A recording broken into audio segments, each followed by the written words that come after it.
Welcome back to How Do You AI. In this episode, I'm joined with Daniel Sakow, founder and partner of 619 IT.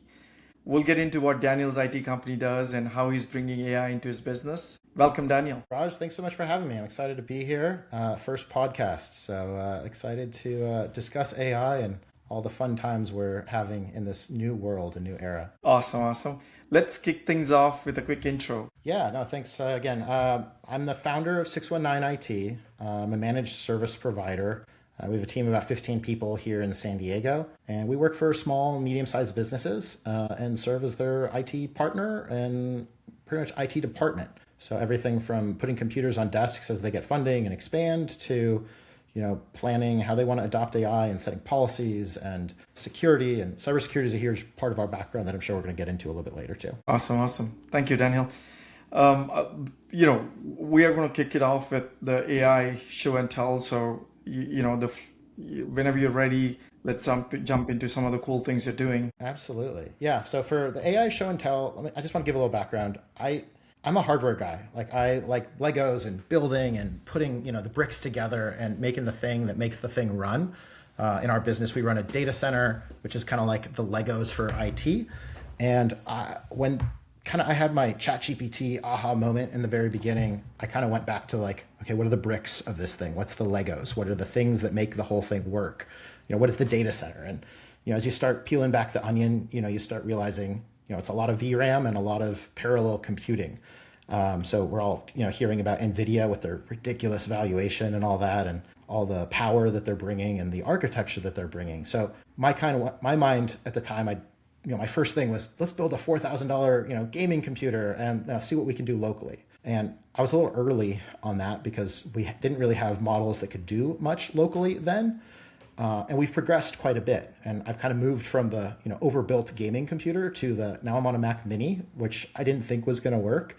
And I'm doing more on the Mac Mini that's almost close to a baseline Mac Mini than I was on the crazy overbuilt gaming computer. On the other hand, that pendulum's swinging to, there's opportunities in the data center. There's opportunities to be doing real AI image training. And we're having some fun opportunities to play with all that. So what I wanted to share with you today is kind of some of the playgrounds that people can play with on their own computers with pretty minimal requirements. If you have a Mac, like a modern M series Mac, you can almost guaranteed do some of this. If you, if you're on a PC with an NVIDIA graphics card with maybe, let's say 8 gigs or more of VRAM, you can do a lot of it.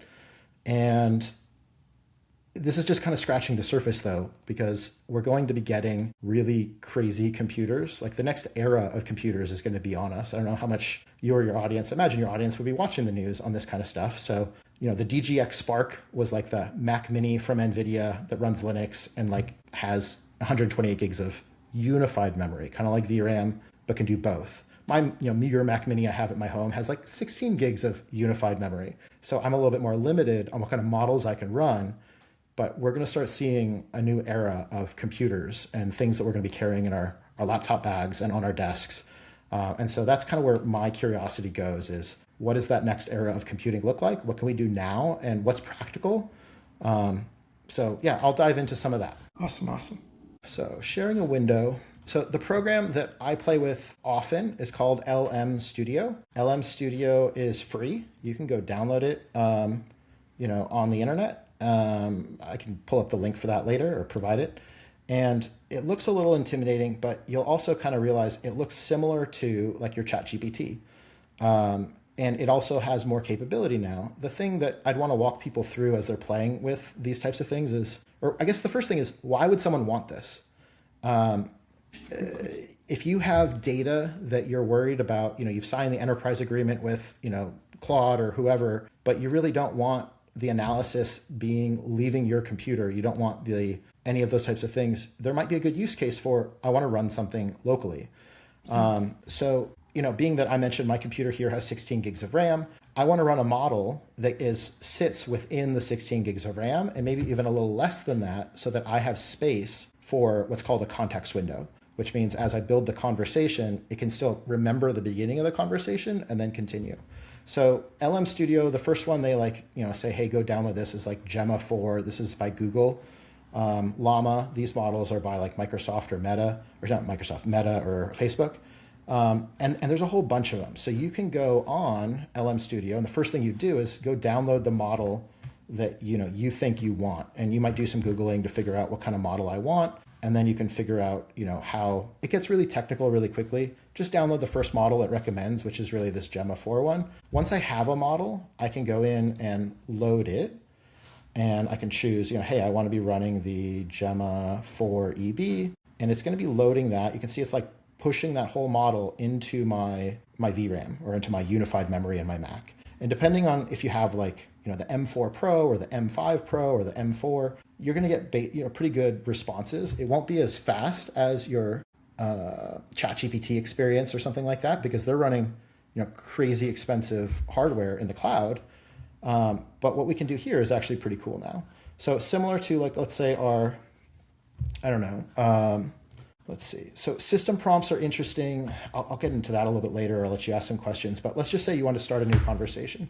So let's just pretend you're messaging my help desk. We were doing some beta testing on, where would we want to use this? And one of the cases, and this isn't in production, but this is an example of where you can think of something in production. We run a help desk, and we have people that might send in sensitive information, and we might have agreements with those people where we're saying, I'm not sharing your data. So let's just say I'm Raj, here, and I need, give me an example of a ticket you might submit to your help desk, Raj, that has some confidential information. You want me to put together some examples? Yeah, give me a random example. Like the production server's down or something. I don't know. Yeah, I'm going through a situation where we got attacked. We had a cyber attack last week, and I'm trying to figure out if you guys, having you guys host a lot of our IT infrastructure, what is the impact on your side? So I paraphrased that and said, Raj here, I need help with the production server. It's under cyber attack. Can you help right away? So the idea of this, and let's say I fire it off to the model. So you'll see it's kind of doing some of the same types of things that ChatGPT will do now, which is it's analyzing it, it's thinking about it. It's not just blurting out the first thing it thinks. And I've given this model a system prompt right here, which is your support ticket triage assistant, manage, blah, blah, blah. So this thing would sit in my pipeline of you submit a ticket to my help desk. It might come to this, not public box, and then it would rewrite it and then triage it and change it in our system, or augment it or elevate it to, hey, this is a P1 critical. So based on that information, we said this is a critical ticket. So it gets different behavior on the back end. This gets appended to what you wrote. Like, this is the ticket you submitted. This is the augmented ticket that then gets added by the AI. And then this would flow right back in. So you could use this type of thing, host it on my own computer or in my own server, and have it in line with something like N8N or make.com, which I know we talked about. You do some of that type of work. So the idea of I don't have to just go to a frontier model or trust that my enterprise agreement with the frontier model is there. And the reasons why I think this type of stuff has a place in the world is, as OpenAI in the New York Times article or their lawsuit, they're having to turn over ridiculous amounts of your conversation history. Even if you signed the agreement and all those things, it's all getting handed over. Now, what's happening in that discovery process that has nothing to do with you or me or the other millions of clients that might be making some people wonder, like, oh, what am I sharing with my ChatGPT or my OpenAI? So this is just an example of hosting something locally. This didn't go out to the cloud. I could be offline, unplugged. The only reason I'm plugged in right now is because I'm chatting with you, but I'm not having to do that. And this system prompts, you can have, a bunch of different system prompts for different needs and still pipe your pipelines, your N8Ns, your make.coms into here and have this one box. And you saw that took 16 seconds to add the data, to analyze it and all that. That's, I would say, within the realm of reasonable. If I gave a similar prompt to, let's say, Claude or OpenAI or whatever, it might come by faster. But on a $600 Mac Mini, I'm able to get the same type of results. And this is just an 8 gig model. Like, the idea is what the models are able to do is getting crazy and like getting really good. Like, the reasoning on this newer version blows me away. But yeah, back to you, my friend. Awesome. Now, what are some use cases are you playing with in terms of, and also, for a lot of people that might be thinking, well, what does a billion parameters model versus 8 billion? Like, how have you thought about all of this? Have you gone into like small models versus these crazy frontier models and all of that. So Yeah, no, you're asking a lot of great questions. So our phones have a lot of the same hardware that our desktops do, and our laptops have a lot of the same hardware. And let's say like the phone is a smaller footprint. It's a smaller power footprint. It's a smaller GPU footprint. So just like you said, the 1 billion parameter model or even less model will have a place in the world, and it will probably have a place on your phone for low power, like almost always local AI. On your computer, I guess the answer to your question is it depends on what the quality of the output you want is. The ability for it to search and add data outside of the RAG or retrieval augmented generation, the database. I tell it, hey, reference these things. This is my database. It's almost kind of trial and error. But the beautiful thing is it's free to try. Like you can do this on your 16 gigs of RAM computer. It's like the baseline Mac Mini or $800 Mac Mini now, if you can even buy one. You can run a lot of this. Now, do I need the 128 gigs of VRAM to do any of this? No. Can I get better data out of that? Perhaps. And the part where I'm kind of learning is what's the difference between training a model versus like all the other different ways we make these things smarter. Like you and I have talked about RAG, and it's like, let's say I have my KBs, my knowledge base, what my company does, how we respond to things for ourselves, for clients, for individual clients, for all clients. I can share that knowledge base with this and say, hey, reference this before you answer. And that's a neat thing to do.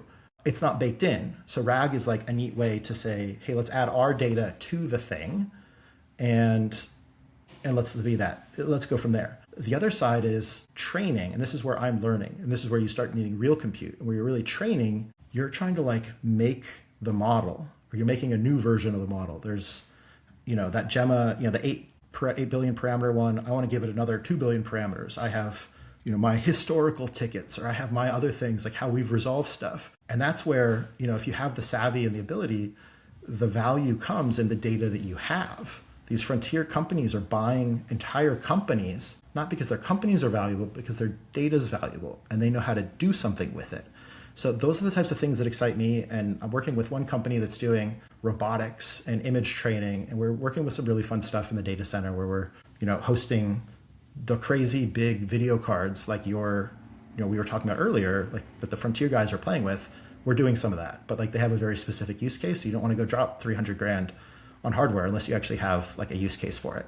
So no, thank you. You went to two important things, that one is RAG and one is fine tuning, right? So fine tuning is what you were saying when you're changing the model, when you're changing the behavior of the original model by taking a data set and really going through, and it's way more complex than using RAG as a pattern, which is the most popular pattern that has come out of any kind of use case. And like that's where the whole agentic ecosystem have become really popular. Have you built any agents or anything cool that you can show based on either llama or like any other models, or any or connected sort of open claw with your local models, or anything interesting have you done there? I mean, I've played all those, and that's part of where we go. I don't have anything stood up right now in preparation for this, but like the neat thing that I've been toying with here is, and the buzzword is MCP. So Claude like created kind of a standard, like the old school, and I guess we'll touch on API. So let's imagine every company has QuickBooks, right? You have who invoiced, who got what, how many hours of what, or what project completed, and I need to send the bill out, and the invoicing comes out of QuickBooks. QuickBooks is pretty standard, and QuickBooks, I would say, is kind of like the source of truth, right? It's the real thing, where AI can be, where we still have hallucinations as a thing, like that's not entirely behind us. We're moving away from that, but that's still real. But you don't want hallucinations or accidental weird things or prompt injection, like hosing my QuickBooks. And as people are experimenting, and playing with different things, I like the idea of guardrails of like, hey, I want to get some financial analysis out of my QuickBooks, but I don't want to be putting my QuickBooks at risk by doing it. So APIs, like QuickBooks will have an API, QuickBooks Online. And so I can say, hey, I'm going to give, let's say in this instance, Claude, read-only access to my QuickBooks, which means I can ask it and it will have all the data or the equivalent of RAG, access to all the reports for the last, 20 years of the company history, and be able to analyze and be my virtual CFO in that sense. But it's not, writing my journal entries at this point. I'm not trusting it for that. I still have my outsourced accounting firm. I'm not trying to replace that. I'm trying to figure out what more data I can get out of it.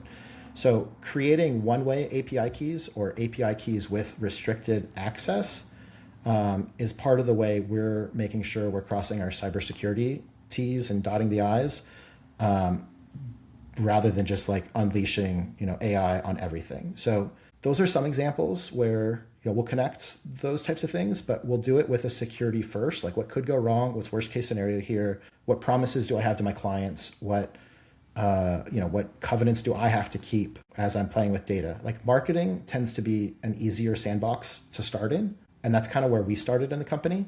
I know you and I talked about go high level. We can dive into that a little bit separately. And that's like an easy place sometimes for company clients to start, if they do have sensitive data and they don't want to, potentially put the whole thing at risk. So there is an element of risk with all these toys. I'm sure you could agree too, right? Like, tell me about what are you seeing?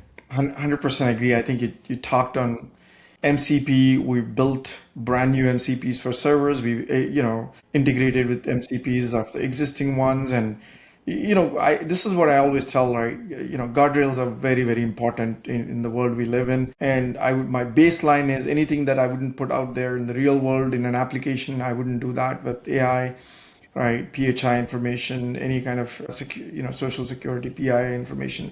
So that's the base. And then on top of that, you start adding certain rules and make sure that, whatever you're trying to do, but at the same time, like you said, everybody's experimenting. Everybody's trying to create automation. What are some real values you've found, right? Have you, like you talked about go high level, or anything that you feel like your business is already using where you've seen hands down a lot of value from either experimentation or taking a product that's out there? We moved a lot from ChatGPT to Claude, like Anthropic's being our studio across our engineering teams, and we are starting to do a lot of work on ADLC and a lot of cool things. But just in your business, if there are things that are clear standouts, love to hear. Yeah, I appreciate you asking. I pulled up Go High Level for EO. You and I are both members of EO.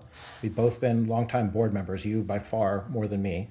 I've kind of jumped in and I'm starting a journey as the new tech chair in EO. So I feel like there's some real world stuff I could show there or maybe discuss there. I don't know that I want to share it because it's got people's real names and all that, but I can walk you through different things we're doing there.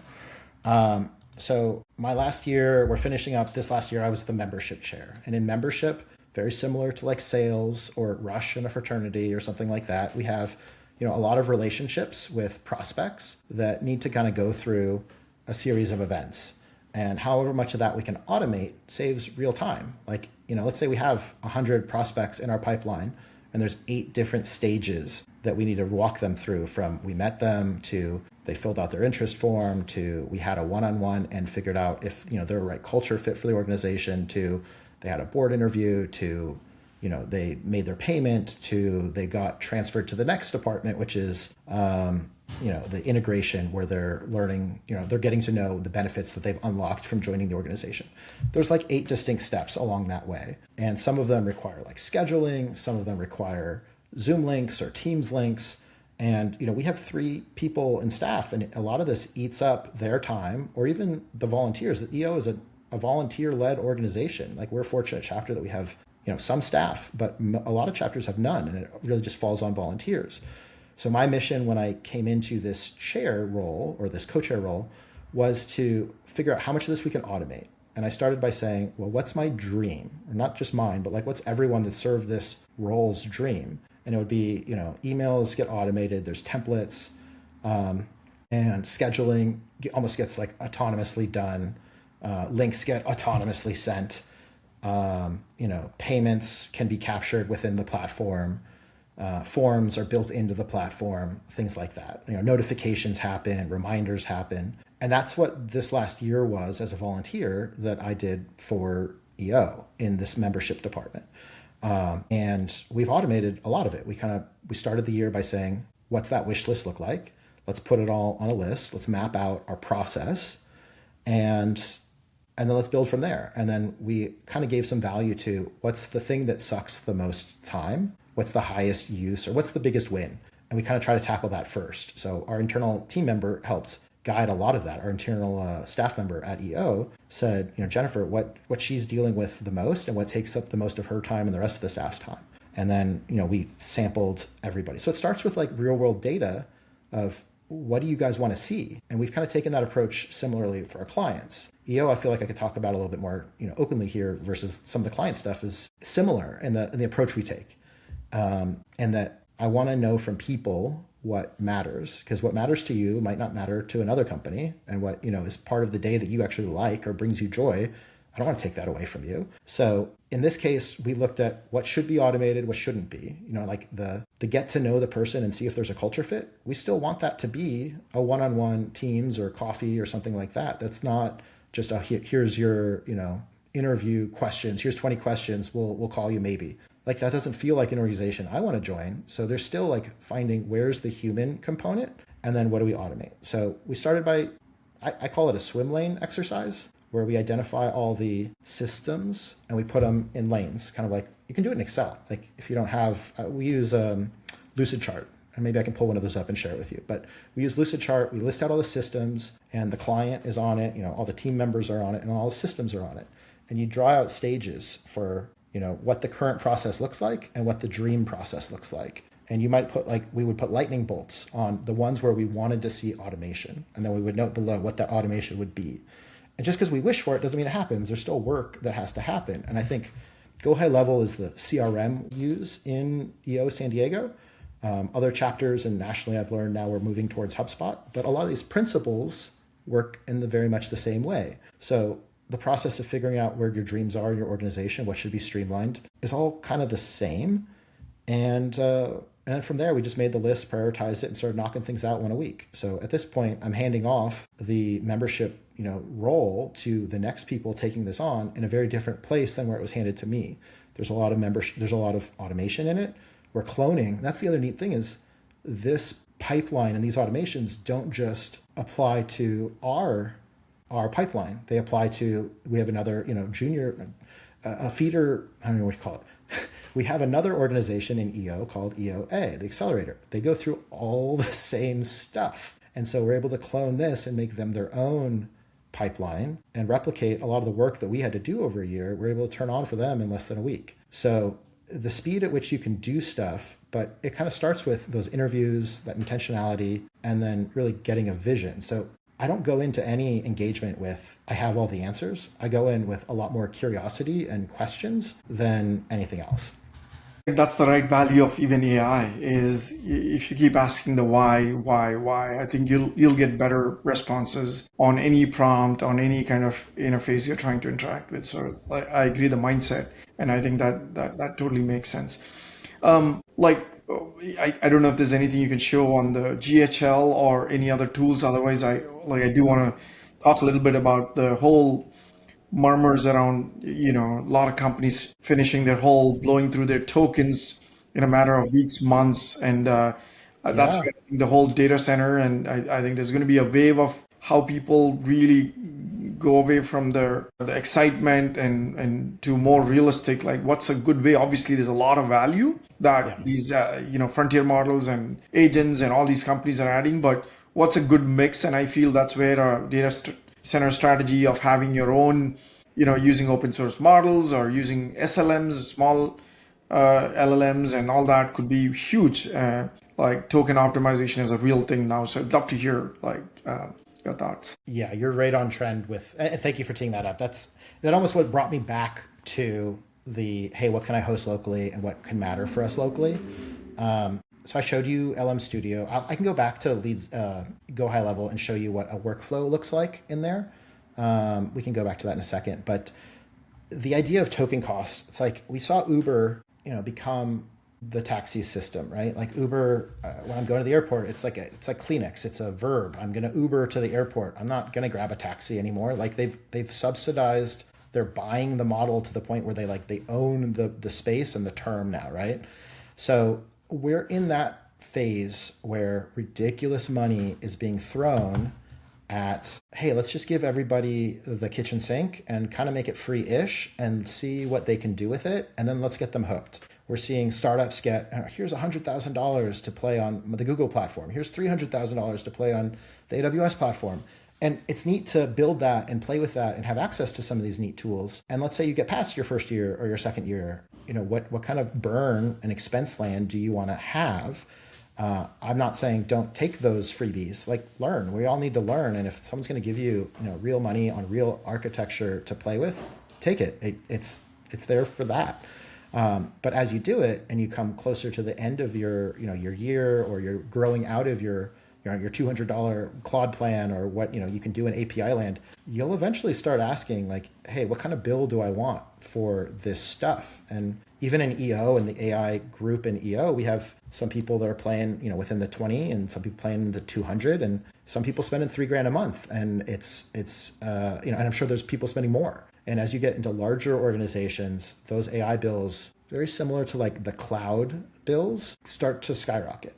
So savvier organizations will have the accounting department that can kind of analyze and look at it and say like, hey, this is out of whack, or IT team, get your act together, or dev team, get your act together, or prod team, whatever it is, and they'll have a budget. So the thing you're referencing is, Microsoft, I think they had their budget for tokens for the year on the other guy's services or whatever it was, and they ate it all in, for Claude, and they ate it in 3 months. In one quarter, they ate the entire year's budget. Yes. So then now they're saying, hey, it's going to be cheaper for us to pay you to be overpriced engineers and code yourselves versus use Claude Code to do your job for you. So it's an interesting back and forth, but there is a middle ground, and there is this, we're going to start getting hardware that will be almost as good as the frontier model. I'm playing with DGX Sparks, which, like I said, have the 128 gig VRAM, and you can host real models on it. Like the stuff we play with on, Claude or ChatGPT, those can be like 405 or more billion parameter models. But we don't need a generalist to know everything. We don't need the encyclopedia. So you can start, like you were saying, training and maybe getting the models that are more mission oriented and be more efficient, not just with like your power, like literal the power bill. That's the other side of this is, but with everything. So we're going to see a trend to, I don't want to just rant. I want to give this back to you, but the idea of when computing first came out, it was the mainframe, right? It was too expensive for you to have in your home. The idea of you having a personal computer was obscene. And so you had a mainframe, and you'd dial in and you'd put in your request, and the mainframe would do the work. And that's kind of where we're at now. Yes. Clearly, I'm not dialing into a mainframe anymore when I'm on my computer. I'm doing my own local computing. We're going to get back to that. We might have a hump as we start having to digest the price of these newer capable machines for those that want them. And they might be in the 4 to 10 grand range for like a real computer that can do real AI work locally. On the other hand, if you want kind of like the, hey, this was good last year, you can get that for under $1,000 now. So it's going to be this stepping down. And like, I'm curious to see where the Moore's law of things get better, or double every year and all that. So I think that's what you were hinting at, and I'm totally seeing it coming. No, thank you for that analogy. I mean, it's totally coming back where the compute used to be in the mainframes. Now the AI is in the LLMs, and it is coming back to now the compute being local. And for all the valid reasons, I think it'll continue to evolve as these compute and memory and all of that probably becomes more normalized. We're living in a crazy world where I think we're going into that cycle where everything was becoming very expensive, and hopefully there will be a turnaround and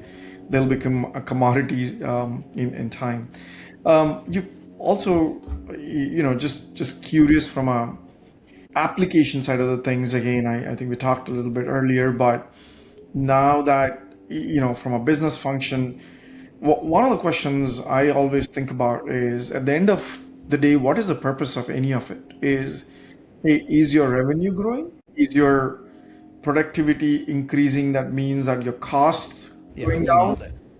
What are you seeing? Because that's a question I struggle with in terms of I know we are in a transitionary state, but it's very important that what the purpose is one of those two things. 100%. So you and I run small businesses. We're founders, we're entrepreneurs, we have teams, we love our people. We're not trying to just like turn our 10,000 person company into a 1,000 person company or a 5 person company. We like our people, and we want to empower our people. So I rephrase the question you asked as, how can I empower my team? Because I'm not trying to do this, replace the team or fire the coders or any of that. I'm looking at it as, how can I make them more valuable? How can I make them more effective? And what tools can be there? And that's largely the window we adopted when we started looking at AI. It's not this like, oh, I want to lower my headcount. Like, that's the easy thing to kind of want to work towards. But I think there's so much more. And as we've jumped in, I've started to like realize the beauty and the value of the people.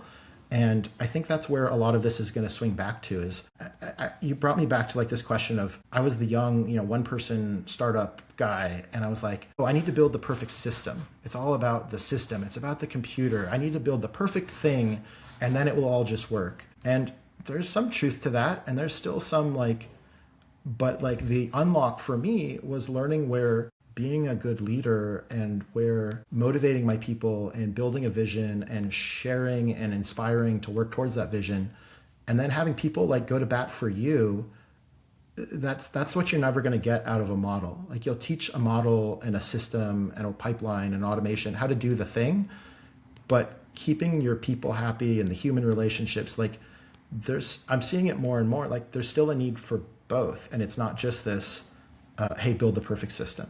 I think the perfect system frees up our people to do a lot more. I'm kind of going roundabout, but I wanted to show you the go high level stuff. I have an example of a workflow is what it's kind of called in here. Let me screen share that for you. And that's going to be, I have a bunch of tabs. Let me see if I can do it as a window. Here we go. So let's say you want to come to be interested in EO. This is EO San Diego, our website's EO Local, and you want to fill out the interest form. We click this button, it goes to this, which is internally it's called a survey. It kind of looks like a form.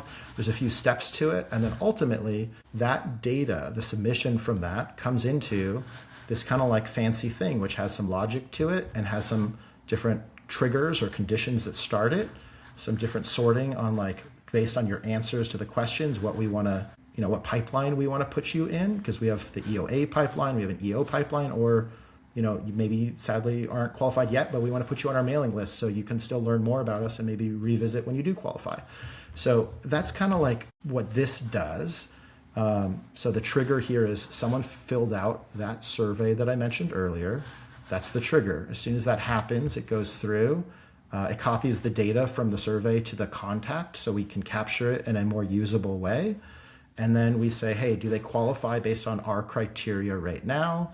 And if so, let's add the appropriate tags. Let's put them in the right pipeline that they go to. Let's add them to the mailifying, the list. And then, if they've scheduled, let's give them a reminder if they didn't schedule. Because once they've filled that out, it goes straight in. And this is one of the areas of automation. And one of our biggest pain points from before was someone might say, hey, I'm interested in your organization, but they don't schedule. Or we give them 5 times and then they don't schedule. And that's where a lot of back and forth wasted time was. Now the system automatically, as you go through, we can fill out, a dummy one and you can see it. We'll save that for another time, but it goes straight into scheduling. And I only have to do the nag follow-ups if they didn't actually do any of the scheduling. So we built the system to automate that, which was, I guess you were asking the question, how do you get ROI? And the ROI here was, that was an enormous time saver for the organization where, let's just say we had 100 applicants for the year, or prospects, and we have to schedule 30 minutes with them each. And we have to do that for all of them and spread it out over. Here's another win. We were able to do what's called a round robin calendar. This applies for anyone that might have a sales team.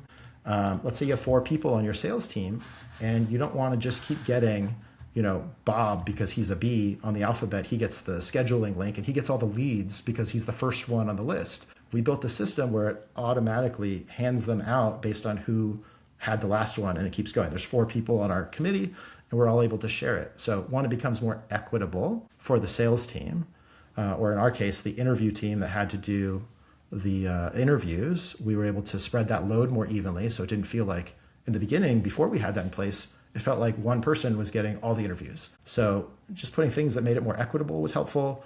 It saved a ton of time. And now we're able to focus, like there's so much interest and feels like wins in just that for this one organization that we've made a whole chair about it. And we're figuring out, okay, how can we do that same process and interview every department and figure out where their wins are. Being that I have the IT background, and there's several of us in this particular organization that have the IT background, we want to take the security approach first. We don't want to just connect AI to everything and automate everything, because there's a time and a place for automation. There's a time and a place for a local LLM. There's a time and a place for the cloud LLM. AI is not just the blanket answer. Like, it's interesting because AI is such the sexy word now that like the chair that we created was hoped to be called like the AI chair, and I was like, no, this is really technology. It's not just AI. It's a technology chair.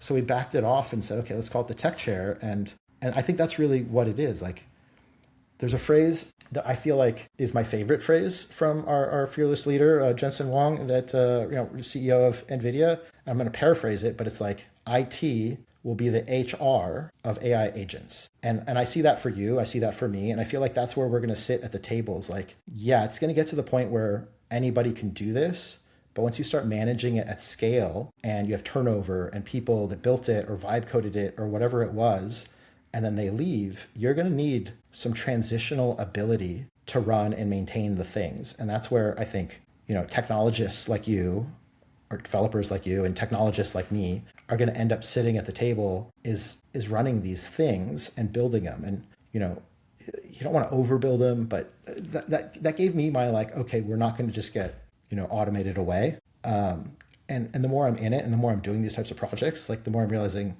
we're going to have a seat at the table. But to your point earlier, we have to stay. We can't just let the wave pass us by. Right? Like, you have to stay innovative. You have to stay trying. You have to stay like testing the new thing. And if you're not going to be doing it, you want to have a team member that's doing it, or an agency or someone that's doing it, for your organization. So you're not just so behind. I don't know, like there will be, I'm squirreling a little bit, but this is like my ADD at work. There's going to be the early adopters that figure stuff out and get huge economies of scale unlocks from being able to do these things first. And they will get the revenue and the reduced, overhead to do a lot of the same work and be able to scale more efficiently, where they'll be able to buy their competitors that aren't doing it. And it'll be this kind of flywheel effect where they're able to take, the revenue from that last acquisition is like, okay, well, I don't need this, C-suite again and all that, and plug it in and then keep doing it. So those are the companies we're hungry to be playing with, and we're excited to be playing with, is the ones that kind of get it. Like, none of this is fully baked, but they've had their aha moments to the point where they're like, they know they have to start playing and figuring out where they get those unlocks. And it doesn't happen the same way for every company. Like, tell me what are you seeing? Because I'm sure you're doing a lot of the same stuff. From a revenue and productivity standpoint, obviously for what we do, a lot of time is being saved. We are able to move a lot more faster.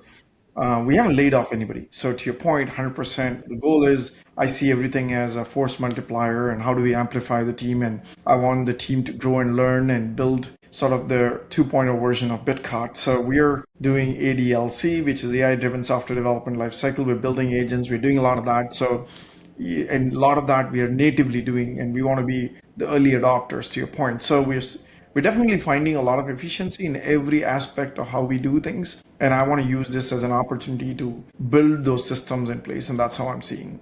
And this is like, especially this last 6 months have made me realize that this is definitely not hype. This is like more than real forever. And this is here to make a huge impact in every business.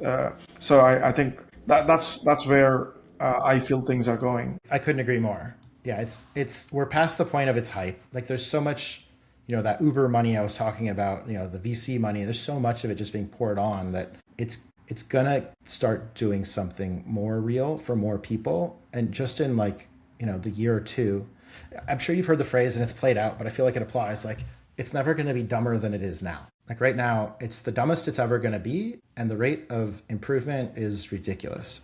One of my clients is working in robotics, and it's interesting to hear their perspective on like what's solved and what's not solved. And I have another client that's literally, a frontier AI company, and their analysis of like what the problems are. So in robotics, we look at, Tesla and their robots and we say, oh, they've got robotics solved.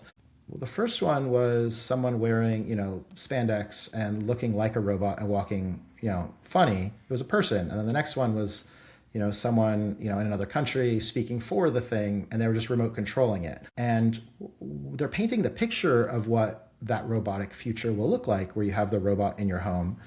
And I've had to like wrap my head around where we're at in robotics. And it's fascinating because it seems like, or the way it's presented is it's all solved, but a lot of it's not solved. And the idea of, hey, this is how you fold humanoid robot, go fold my clothes and put them in the drawers. And these are my underwear. They go here and my socks go there. Like that's the dream we're working towards, but it has to identify, oh, this is Daniel's boxers. It goes in here. It's not his kids, underwear. And it's not, this is how you fold underwear. And this is how you do that. Like there's so many smart people working on it. Like we're going to get there. But the idea that it's solved is not true. And seeing how these things work behind the scenes and like what the training and the improving is kind of fascinating. Like, and that's kind of one of my more fun projects I'm playing with now, is literally helping with this robotics company. And I don't know, have you had a chance to dip your toes in any of these waters? No, not on the robotics side, but from an evolution perspective, that I think we are 2 to 5%, if at all, in the journey, and there's more to come. And I'm just amazed at the quality of outcomes some of these things are able to generate. I ran a AI build-a-thon last week, and I would say everybody is at a different stage, and I think the evolution is going to really transform some of these organizations, and I'm really excited about what's to come. I just want to as we get to the end of it, I want to take a moment to I want to thank you, and also want to understand if there's a reason why somebody is thinking about 619 IT, what would be some of the use cases you guys are solving, and also if there's a nut you're trying to crack, for anybody listening, I'd love to hear any kind of challenges you have that we can help. I appreciate you asking. I think we kind of hinted at like the type of client, like my dream client is the one that kind of has had their aha moment, and they're looking for a security first resource to be an extension of what they're trying to do. Either they don't know how to start, or they don't know where to get those easy wins. Like they understand those wins are out there, and they want someone to be in their corner and advocate for them. And I like the visual of like David and Goliath, right? Like the little slingshot from the guy, and he's taking down the giant. That's kind of how I envision our company. Is we want to give small business, medium-sized business. I hate calling it small business because it's really the freaking engine of the country, right? Like 60% of people are employed by small business. Like, I don't think it's a dirty word. I love small business. I run a small business. I come from 4 generations plus of small business owners. I want to see that type of group succeed. I want to see them have access to the tools, have the team that can find those wins for them, so they can be on the leading edge of that flywheel where they're getting the wins and they're buying their competition and scaling.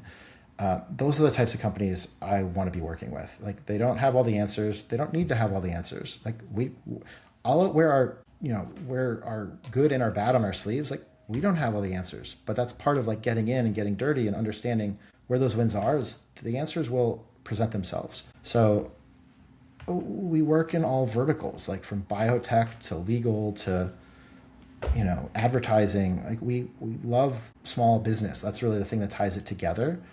I don't want to like keep sharing like tools on tools, but the other one that like has been fun for us, I don't know that I'd call it an unlock, but I think it's really important, is Replit. Like there's Lovable, there's Bolts, there's a bunch of these like vibe coding type apps.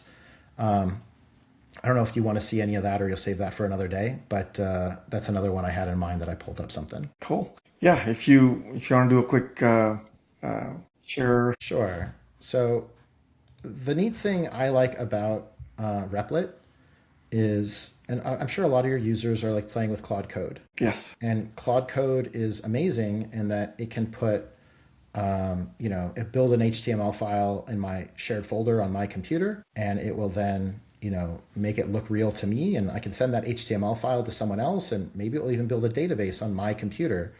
And that's kind of like, I think, at the level most people get to in Claude Code. And if you're kind of a techie person, you might actually eventually connect it to some outside hosting thing like Vercel or wherever else, or AWS if you're really savvy, or there's a bunch of places that can host the thing that you build in Claude Code, but they're not all built into one thing yet from the Claude side at least. They're really capable, and I use tons of Claude Code. I love Claude Code.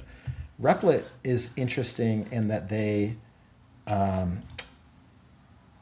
allow you to essentially like vibe code your app. Like we had a need internally for, we have L1, L2, and L3 techs. These are people that work in our organization, and they, have skills. They might have skills. And my father-in-law is a, pulmonologist, and he taught me doctors use this phrase of see one, do one, teach one. So you might see a skill, like let's say set up a Fortinet router. You might have done it once, and you might now be able to teach it. We consider internally, once you're able to teach it, a level of mastery. Like you've done, one or two or three, and you haven't just seen it. Like, yeah, I've seen a Fortinet router get set up, but I don't know how to do it. I can't do one. So we kind of built this thing that's like built on, it's our skills matrix tracker. And I'm sure there's software out there, but this was the first one where I was like, okay, I have an idea of a project with an idea of a scope of work. What would it take for me to do it? And this went from, idea to some prompts. We can see literally back to the beginning, where we, literally started the whole vibe coding journey. Now, do I trust this in production? Maybe for internal use only. Do I want to make this like a client-facing thing? Like I went to ChatGPT and I had it do, hey, we did a one-on-one, because I'm very verbal. If you couldn't tell, I like talking. So I did a back and forth verbal with ChatGPT, and I told it kind of what I wanted, and then it built this thing, which was my initial prompt, which I'm still playing with. Is that the right way? Is like to give it more or kind of have it in here? My tokens in here are a little bit more valuable and limited versus like ChatGPT. I can go have that conversation. So that's the other thing like I like to do is figure out where I want to use what tool. So like I'm on a pretty darn good ChatGPT plan, so I can, and I'm very verbal. So my history there is, lengthy. And then in Claude, I'm on a decent plan there, but they don't have as good of the verbal back and forth yet. So I like their compute and I like what they do, but they're really vibe coding locally unless I connect it to something else, which is a different story.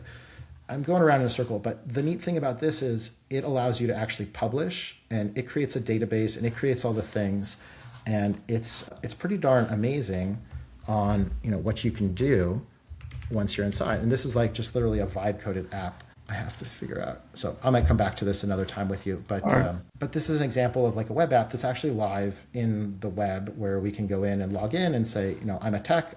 We list the 50 skills that make up a level 1. Cool, you're a level 1. Your manager can also go check off. Yeah, I've seen this person do that. I know they can do it. And then now they're like qualified to go start learning level 2 stuff. And and that allows them to really, from the leadership side, I like this, and the concept of this was so important to me because I want to be able to realistically show the ladder of progression internally. Like I want to paint, that's part of what I think a leader is being able to show people like, I don't want you just to be a level 1 tech here. I want you to be able to climb the ladder. And that was kind of a missing gap we had, or we identified internally and said, hey, we need a piece of software like this. And this is the first time where we were like, what can we build ourselves without just buying something off the shelf? So that was the other one I wanted to play. Oh, that's awesome. Love it. I think that's what is a big enabler, right? You can build your ideas to production very quickly, and all these tools allow you to do. So thank you so much, Daniel, for being on the show and sharing all the wisdom. I appreciate you. Yeah, man. Absolutely. Thanks for having me, Raj. And I really appreciate you